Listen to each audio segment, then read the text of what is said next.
성도 여러분들, 지난 한 주간 동안 안녕하셨습니까? 네. 정말 행복한 안식일이죠? 네. 여러분들 이렇게 뵙게 되니까 너무나 반갑습니다. 최근에 전정모 목사님을 통해서도 말씀을 들었고, 룻기에 대한 이야기를 우리가 많이 했죠. 오늘도 제가 룻기를 한번 얘기를 하려고 해요. 룻기 강의 제목은 하나님을 선택한 자의 복입니다. 소제목으로 우리의 귀여운 물을 짜 보아스에 대한 이야기가 되겠습니다. 이 룻기의 저자가 룻기를 기록하는 목적이 뭘까요? 이거는 룻기서 제일 마지막 절에 나와 있어요. 룻기의 스토리가 다 끝난 후에 뜬금없는 이야기가, 족보 이야기가 한 번 나옵니다. 제일 끝머리에. 그게 바로 이 룻기 기록의 목적이에요. 이스라엘의 왕통인 다윗의 가문과 메시아의 가문의 형성 과정을 나타내기 위함입니다. 이 다윗과 그리스도의 조상들의 이야기를 지금 룻기에서 하고 있는 거예요. 여기 룻기 4장 18절부터 룻기의 제일 끝머리 부분, 제일 뒷부분에 이렇게 나와요. 베레스의 세계는 이러하니라. 베레스는 헤스론을 낳고 살몬은 보아스를 낳고 보아스는 오벳을 낳았고 오벳은 이새를 낳고 이새는 다윗을 낳았더라. 이렇게 하면서 룻기가 끝납니다. 갑자기 족보 얘기가 나오면서 끝나요. 왜 이렇게 됐을까요? 룻기의 시작은 룻기 1장의 2절에 보면 엘리멜렉으로 시작해서 다윗으로 끝나는 이야기입니다. 족보 이야기가 갑자기 나왔어요. 이게 바로 이스라엘의 왕통인 다윗의 가문이 어떻게 형성됐고, 그 다윗의 가문이 표상하는 예수 그리스도의 가문이 어떻게 이루어졌는가, 거기에 대한 이야기를 지금 하려고 룻기가 기록된 거예요. 거기 보니까 베레스라고 하는 사람이, 이 사람도 다말이라고 하는 그 이방 여인이 나오죠. 이방 여인에 비해서 에스론을 낳고, 살몬도 또 이방 여인 라합에게서 보아스를 낳고, 보아스도 룻 이방 여인에 비해서 오벳을 낳습니다. 여기 예수님의 족보 가운데 여인이 넷 나오는데 셋이 이방 여인이에요. 근데 그 셋이 바로 여기 나옵니다. 다 나와요. 바로. 그래서 이거는 하나님께서는 온 인류를 사랑한다고 하는 것을 표현하기 위한 말씀이죠. 이 다윗과 이 예수님은요, 그래서 이걸 기록하는 목적이 이스라엘의 왕통 다윗 가문과 메시아의 가문의 형성 과정을 기록하기 위한 목적인 것을 나타내고 있어요. 룻기의 기록 목적이. 그래서 여기 다윗과 그리스도는 아주 특별한 관계입니다. 우선 그리스도는 다윗의 후손으로 오실 것이라고 이미 예언되어 있어요. 에레미야서에. 마태복음 1장에는 그의 성취 과정인데, 아브라함과 다윗의 자손 예수 그리스도의 세계라. 이 예수님의 조상이 여러 사람 있지만 특별히 여기 아브라함과 다윗을 강조했어요. 다윗과 예수님과는 특별한 관계가 있다고 하는 겁니다. 그래서 성경에는요, 여호와라는 이름과 예수의 이름, 그 이름 외에 가장 많이 나오는 인물이 누굴까요? 여호와가 6639회 성경에 나오고요, 예수가 1500번 나와요. 그래서 그 다음이 누군가는 다윗입니다. 다윗이 1083회가 나오고, 모세가 796절 나오고, 야곱이 336절, 아브라함이 289절 이렇게 나오는데, 월등하게 여호와 하나님 다음에 다윗이 제일 많이 나와요. 그러면 성경에서 예수님의 제일 중요한 인물이 다윗이라는 뜻입니다. 특별한 의미가 있어요. 그래서 하나님은 다윗과 언약을 맺으셨습니다. 이것은 다윗의 후손이 그의 보좌, 다윗의 보좌에 앉아서 이스라엘 백성을 영원히 다스릴 것이라고 하는 것이 다윗 언약의 핵심이에요. 근데 이스라엘은 금방 망했잖아요. 다윗의 왕대는 끝났잖아요. 그런데 이건 영원히 다스린다. 이건 표상적으로 그의 보좌는 영원한 보좌이며 이 언약은 영원한 언약이라고 하는 것이고 영적 성취로 하늘 왕국의 영원한 통치자 그리스도를 이 다윗은 표상하고 있는 것입니다. 그래서 이 성경에는 다윗의 자손이라는 말이 많이 나와요. 다윗의 자손이요, 다윗의 자손이요. 이거는 약속된 메시아라고 하는 뜻입니다. 다윗의 자손이요 하고 부를 때는 당신이 바로 하나님께서 우리에게 약속해 주신 메시아라 그런 뜻이에요. 근데 예수님의 아버지 요셉이 결혼하기 직전에 자기 아내가 임신한 걸 알고 그 결혼을 끊어버리려고 할 때 천사가 이 요셉의 꿈속에 나타나서 한 말이 이겁니다. 주의 사자가 현몽하여 가로되 다윗의 자손 요셉아 내 아내 마리아 데려오기를 무서워 말라. 저에게 잉태된 자는 성령으로 된 것이라.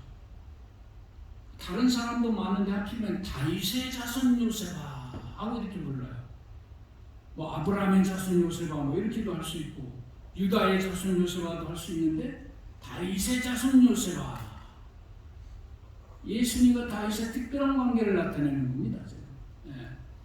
그다음에 예수님께서 바리새인들에게 너희는 그리스도에 대하여 어떻게 생각하느냐? 네 자손이냐? 이렇게 질문했을 때 그들이 뭐라고 대답해요? 다윗의 자손이입니다. 뭐 아브라함의 자손이라고 할 수도 있고 있는데 다윗의 자손이라고 그래요. 이 특별히 다윗하고는 예수님과 관계가 깊다고 하는 겁니다. 그래서 다윗은 당신의 백성의 영원한 왕 그리스도를 표상하는 인물이에요. 다윗의 조상이 되는 것은 그러므로 인간 최고의 영광이 되는 것입니다.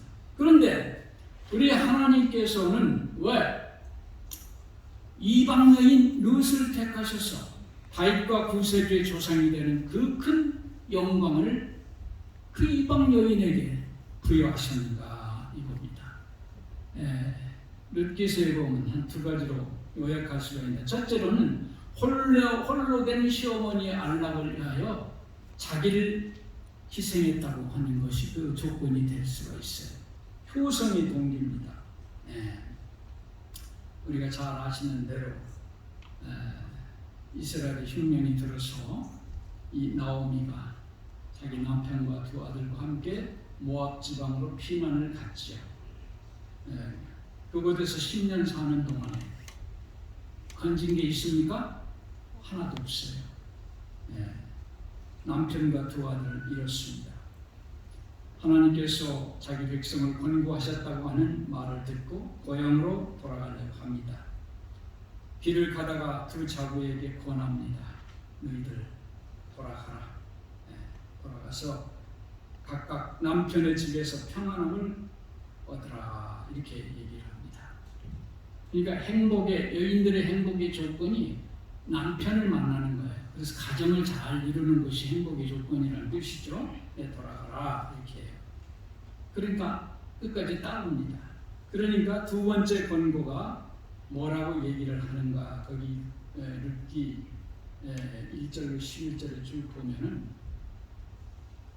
나 따라가 봐야 희망이 없다는 겁니다. 그 당시 이 남편이 없는 과부들은 특별히 유대 사회에서는 정말 비참해요. 재가를 할 수가 없습니다. 거의. 그리고 직업도 주질 않아요. 아주 비참하게 되는 거예요. 유일한 희망은 뭔가 하면은 이스라엘의 그 결혼 제도에 의하면 자기 시동생들한테 가야 되는데 시동생이 나올 길이 없어요. 자기 형편이 시동생 볼 이유가 형편이 아니잖아요. 그래서 설명합니다. 내 딸들아 돌아가라. 너희가 어찌 나와 함께 가려느냐? 나의 태중에 너희 남편 될 아들들이 오히려 있느냐?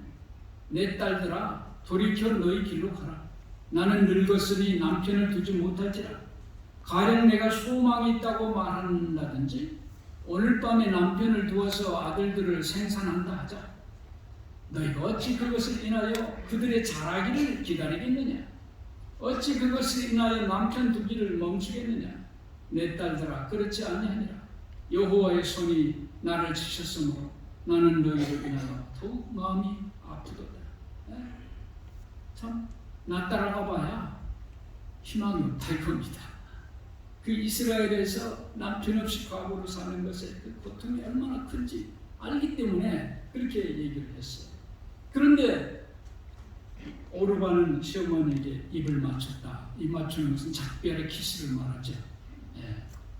그런데 룻은 뭐라고 그래요? 나로 어머니를 떠나며 어머니를 따르지 말고 돌아가라. 강권하지 마옵소서. 어머니께서 가시는 곳에 나도 가고 어머니께서 유숙하시는 곳에서 나도 유숙하겠나이다. 어머니의 백성이 나의 백성이 되고 어머니의 하나님이 나의 하나님이 되시리니 어머니께서 죽으시는 곳에서 나도 죽어 거기 장사될 것이다. 만일 내가 죽는 일 외에 어머니와 떠나면 여호와께서 내게 벌을 내리시고 더 내리시기를 원하나이다. 무슨 말이에요?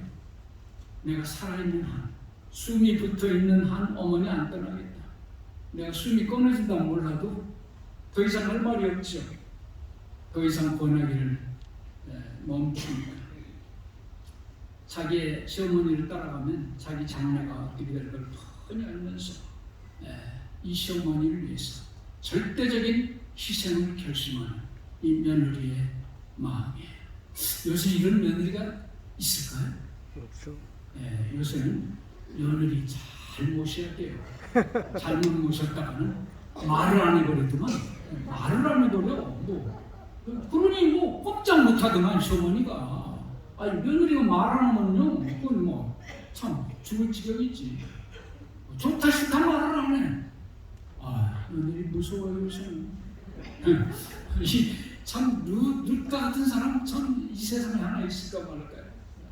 이게 바로 큰 복을 받을 수 있는 첫 번째 조건입니다. 성경에서 여러분을 배우셔야 돼요. 두 번째, 어떻게 해서 여인이 복을 받게 되는가?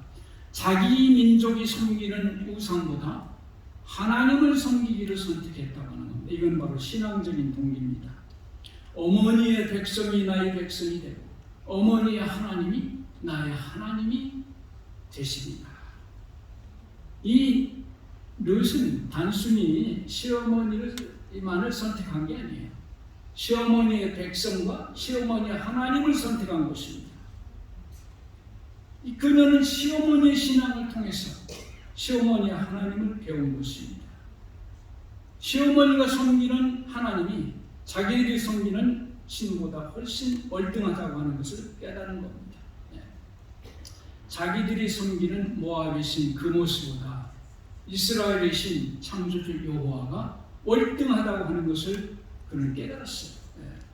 하나님은요 우상을 버리고 세상 신을 버리고 당신을 택한 당신의 백성은 결코 버리지 않는 분이십니다. 그런데 여기 중요한 게 이겁니다. 하나님의 인류 구속의 경륜은 이스라엘의 토지 제도를 통해서 잘 나타난다고 하는 것입니다. 이스라엘의 토지 제도가 레위기 25장에 잘 나타나요. 제가 읽어보겠습니다. 토지를 영영히 팔지 말 것은 토지는 다 내 것이니라. 너희는 나그네여 우거하는 자로서 나와 함께 있느니라.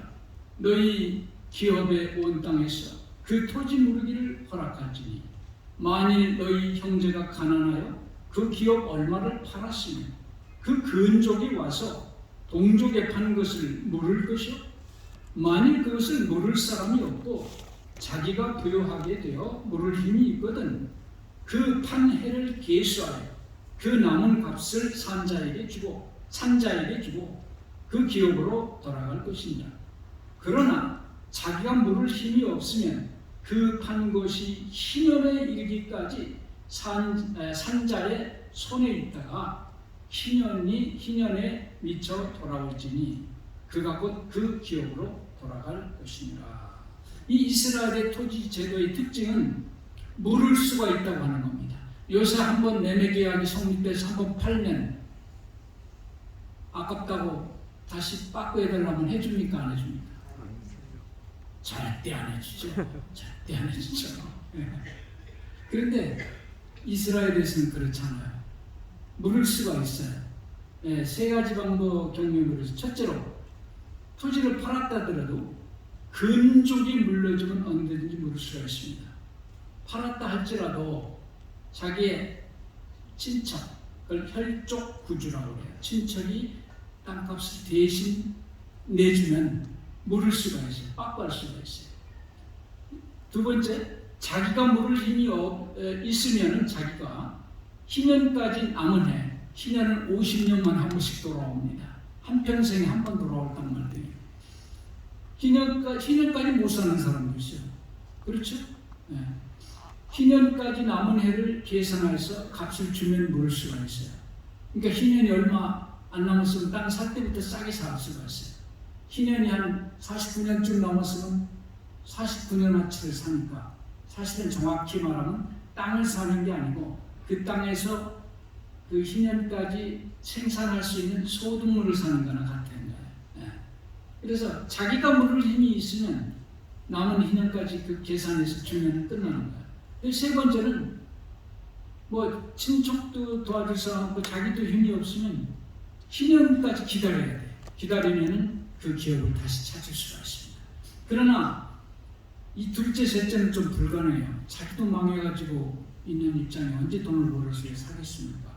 그 다음에 50년 기다린다는 것은 그 당시 땅이 없으면 종이 되는 겁니다. 가족이 뿔뿔이 흩어져가지고 종이 돼서 비참하게 종처럼 살아가야 돼요. 네. 자, 이런 특징이 있는데요.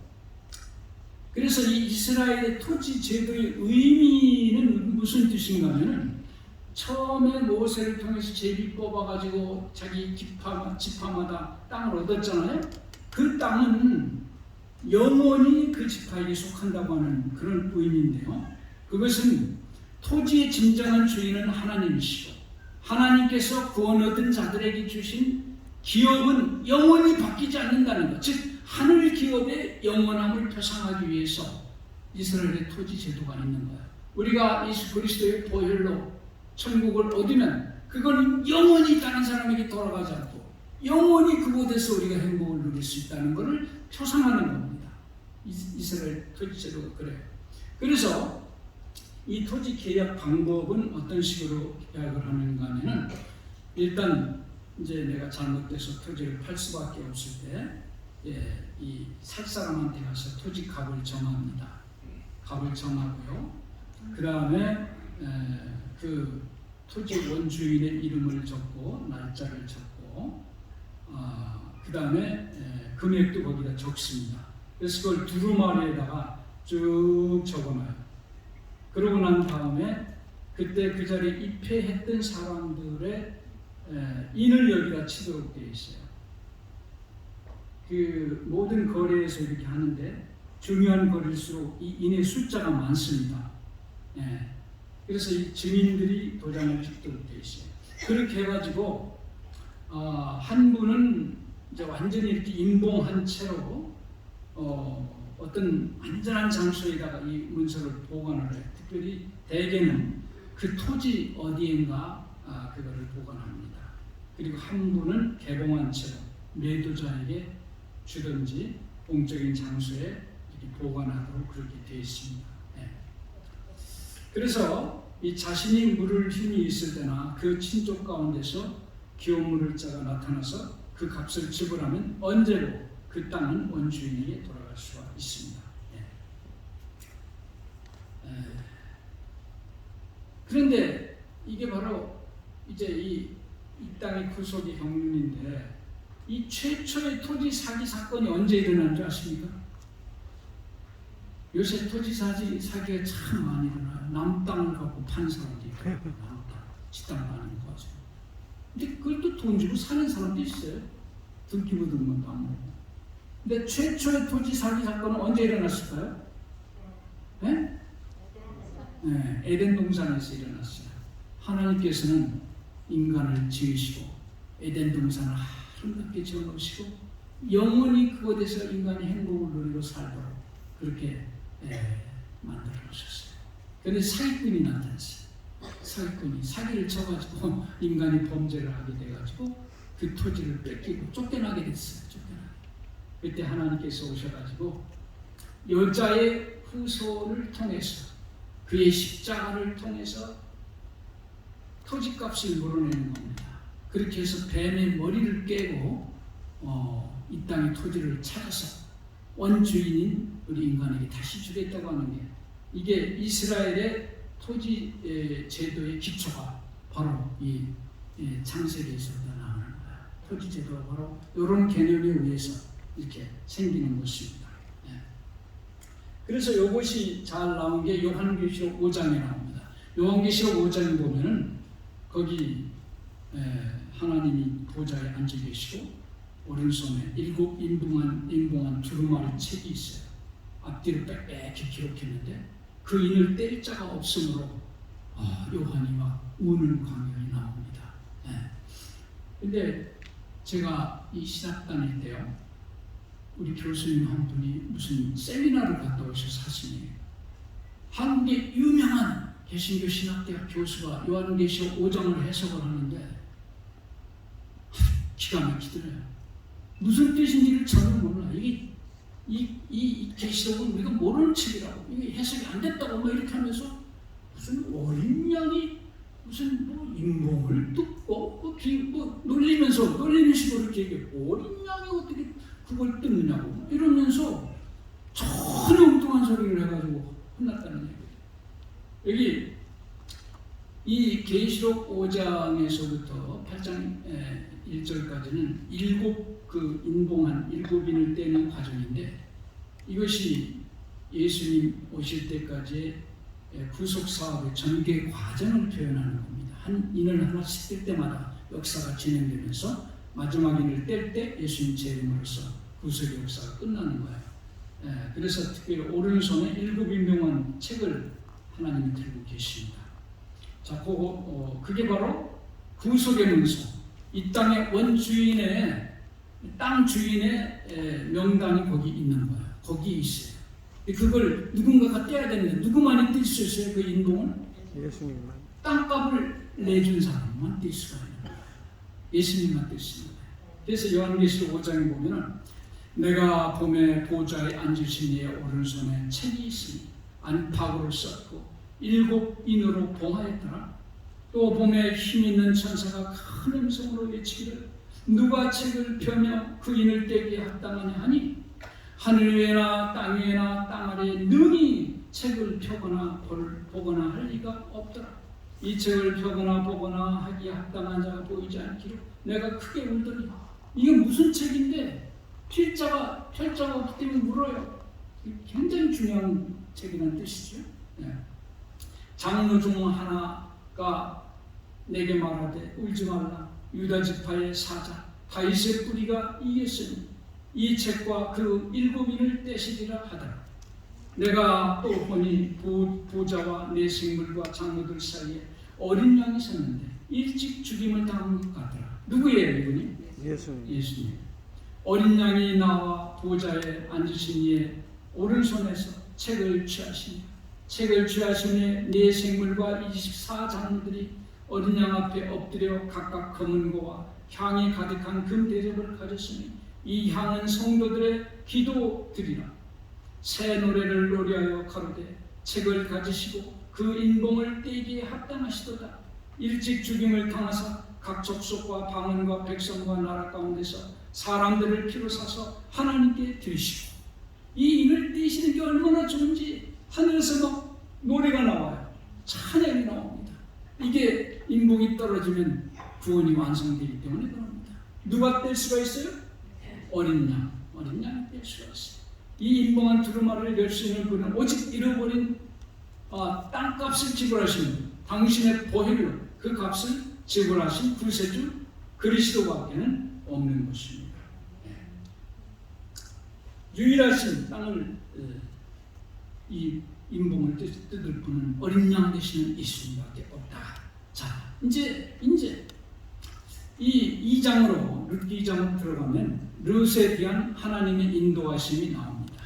룻이 시어머니랑 베들레헴에 왔는데 그때 마치 보리 추수철입니다. 시어머니를 봉양하기 위해서 이제 땅은 없으니까 이삭 줍는 것이 유일히 할 수 있는 일이에요. 그래서 이삭을 주우러 나갑니다. 그런데 여기 보니까 어느 밭으로 갔어요? 룻이 가서 베는 자를 따라 밭에서 이삭을 줍는데 우연히 엘리멜렉의 친족 보아스에 속하는 밭에 이르렀더니 이게 우연히가 아니에요. 이건 하나님이 그렇게 인도하신 거예요. 우연히가 아니고. 그 다음에 또 하필 그때 또 마침 보아스가 베들레헴에서부터 와서 베는 자들에게 이르되, 그때 보아스가 만약에 안 왔으면 이런 만남이 이루어지지 않습니다. 요거 마침도 우연히가 아니요. 요것도 다 예정된 겁니다. 하나님께서 그렇게 보내신 거예요. 일이 되려니까. 그렇죠? 그래서 이 보아스가 처음 보는 여자가 거기 있어요. 이 소녀가 누구인가 하고 물으니까 이 베는 자를 거두는 사환이 대답을 합니다. 그 이야기를 듣고 보아스가 말을 합니다. 보아스 2장 8절에 보면 내 딸아 들으라. 이삭을 주우러 다른 밭으로 가지 말며 여기 떠나지 말고 나의 소년들과 함께 있으라. 그들이 베는 밭을 보고 그들을 따르라. 내가 소년들에게 명하여 너를 건드리지 말라 했느냐. 목마르거든 그릇에 가서 소년들이 기러운 것을 마시라. 처음부터 이야기가 잘 나옵니까? 굉장히 친절하게 나오죠? 거기에 룻이 반응을 합니다. 10절에 나는 이방 여인이오늘 당신이 어찌하여 내게 은혜를 베푸시며 나를 돌아보시나이까. 이 이스라엘 사람들이 이방인을 어떻게 취급하는지를 잘 알기 때문에 너무나 이상하다 이겁니다. 이렇게 하십니까? 그러니까 보아스가 말합니다. 네 남편이 죽은 후로 네가 시므에게 행한 모든 것과 네 부모와 고국을 떠나 전에 알지 못하던 백성에게로 온 일이 네게 분명히 들렸느니라. 여호와께서 내 행한 일을 보호하시기를 원하며 이스라엘 하나님 여호와께서 그 날개 아래 보호를 받으러 온 네게 온전한 상 주시기를 원하노라. 룻이 또 말합니다. 내 주여 내가 당신께 은혜 있기를 원하나이다.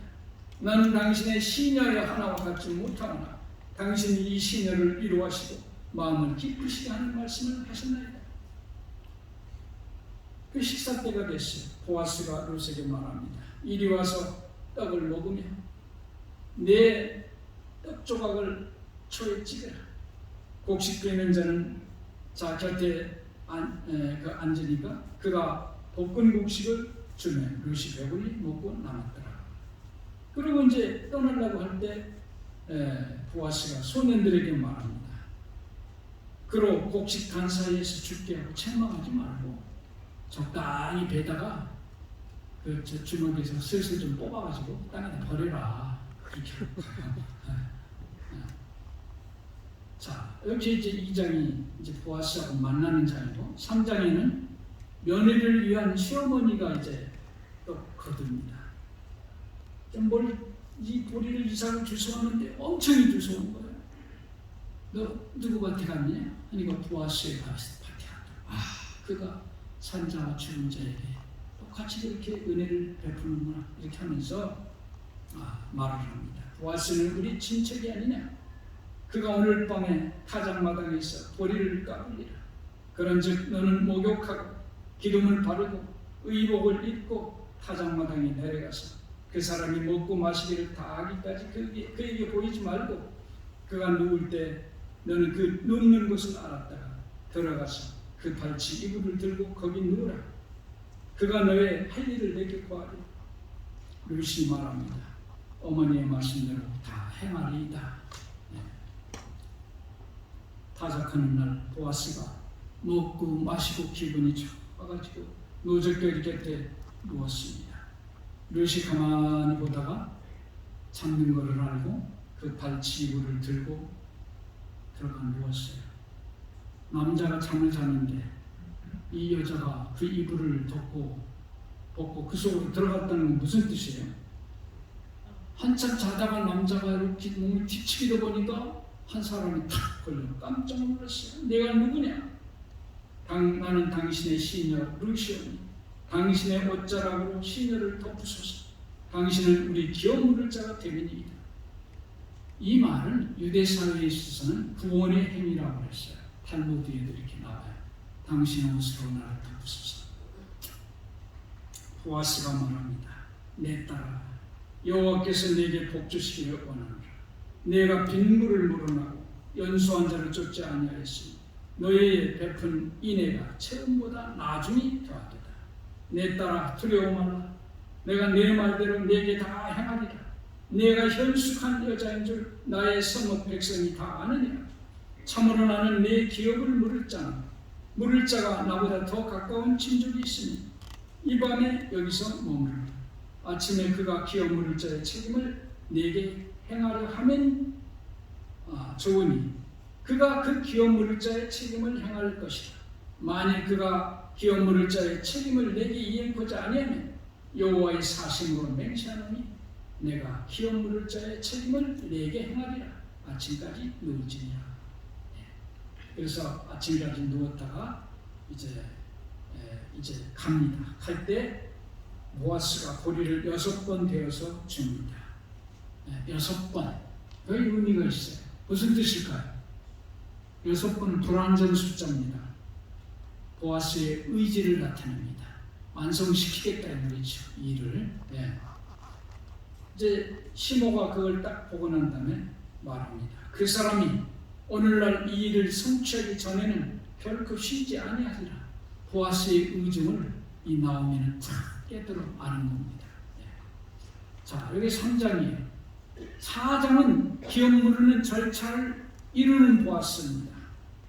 4장 딱 들어가면 보아스가 성문에서 장로 10명을 청해가지고 성문에다 앉힙니다. 그 다음에 자기보다 더 상위에 있는 기업 물을 자를 앉힙니다. 그러고 말합니다. 우리 형제 엘리멜렉의 소유지를 관할하는 나오미에게 그 땅을 사라고 내게 고하려 한다. 내가 물으려면 물으려니와 내가 물으지 아니하거든 내게 고하여 알게 하라. 내 다음은 나요. 나 외에는 그 외에는 물을 자가 없느니라. 그러니까 이 사람이 내가 물겠다고 그래. 내가 물겠다. 이 사람 왜 물은다고 그랬을까요? 르시 물은다고 이제 보아스가 그 소리를 듣고 거기다 해석을 붙입니다. 르기 4장 5절부터 보면 내가 나오미의 손에서 나오미의 손에서 그 밭을 사는 날에 곧 죽은 자의 아내 모압 여인 르셀에서 사서 그 죽은 자의 기업을 그 이름으로 잊게 하여야 할지니라. 그러니까 그 땅은 자기 자식의 땅도 아니고 자기 땅도 안 된다 이거예요. 이 여자의 그 본 시집의 그 계통으로 그 상속이 그렇게 된다는 겁니다. 나는 그러니까 이 사람이 금방 마음이 바뀌어요. 나는 내 기업에 손해가 있을까요? 나를 위하여 물으지 못하느니 나의 물을 권리를 내가 취하라. 나는 물으지 못하겠노라. 이 사람이 물으려고 한 거는 재정적으로 좀 이익을 보려고 했던 거예요. 그런데 손해볼 것 같으니까 금방 취소를 합니다. 그러니까 신발을 벗어서 이제 줍니다. 그 포기각서. 그래서 이제 보아스가 장로들과 백성들에게 말을 합니다. 내가 엘리멜렉과 기럐과 말론에게 있던 모든 것을 나오미의 손에서 산 이래 너희가 오늘날 증인이 되었고 또 말론의 아내 모압 여인 룻을 사서 나의 아내를 취하고 그 죽은 자의 기업을 그 이름으로 잊게 하여 그 이름이 그 현재 중과 그곳 성문에서 끊어지지 않게 하매 너희가 오늘날 증인이 되었느니라. 나는 이 여인과 결혼해서 이 땅을 갖다가 거기서 태어난 아이에게 주겠다. 근데 그 아이는 내 아이가 아니고 원래 그 친정 원래 시집 그 아이가 될 것이다. 이 보아스는 이 기업 물으는 제도의 이 토지 제도의 이 율법의 취지를 정확히 이해하고 있고 그 취지에 맞도록 그 법을 지금 준수하고 있는 겁니다. 그가 이렇게 하는 이유는 롯을 사랑하는 마음으로 한 것을 알 수가 있어요. 바로 이것은 당신의 백성을 위하여 자기 몸을 버리신 예수 그리스도를 이 보아스가 표상하고 있습니다. 이 보아스는 우리의 기업 물을 자 예수 그리스도를 정확하게 지금 표상하고 있습니다. 네. 보라, 세상 죄를 지고 가는 하나님의 어린 양입니다. 우리의 토지를 물려주기 위해서 세상 죄를 지고 가서 희생제물에 대해서 죽으실 예수님에 대한 얘기지. 인자가 온 것은 성경을 받으려 함이 아니라 도리어 섬기려 하고 자기 목숨을 많은 사람의 대성물로 주려 함이라. 그는 우리를 위하여 자신을 버리사 향기로운 제물과 생축으로 하나님께 드리셨느니라. 보라, 아버지께서 어떠한 사랑을 우리에게 주사 하나님의 자녀라 일컬음을 얻게 하셨느니라. 우리의 하늘 기업을 얻게 하기 위해서 우리 주님께서 자기 생명을 내어놓으시고 그 땅을 물려주신 겁니다. 네. 성문에 있는 모든 백성과 장로들이 축복 기도를 합니다. 우리가 증인이 되는 여호와께서 내 집으로 들어가는 여인으로 이스라엘 집을 세운 라헬 네와 두 사람과 깨하시고 너로 에브라데서 유력하고 베들레헴에서 윤명케 하시기를 원하며 여호와께서 이 소년 여자로 내게 후사를 주사 내 집으로 다말이 유다에게 낳아준 베레스의 집과 같게 하시기를 원하노라. 그렇게 축복을 했어요. 마지막으로 그녀의 선택의 그런 희생적인 선택의 결과는 어떻습니까? 모든 것을 버리고 동포와 친척과 형제와 자기 장래와 모든 것을 버리고 시어머니를 위해서 온 이 르셀의 어떤 결과가 일어났습니까? 이스라엘의 왕통, 메시아의 온전히 메시아를 표상하는 다윗 왕의 조상이요, 또한 인류의 구세주의 족보에 기록되는 영광을 얻게 되는 것입니다. 네. 여인으로서 얻을 수 있는 최고의 영광이 이거보다 더한 영광이 있겠습니까? 이스라엘의 왕통의 조상이 메시아의 조상이 되는 엄청난 복을 누리게 되는 것입니다. 하나님께서는 당신을 선택한 백성들에게 결코 나쁘게 하지 않습니다. 복을 주십니다. 겸손과 여호와를 경외함의 보응은 재물과 영광과 생명이니라.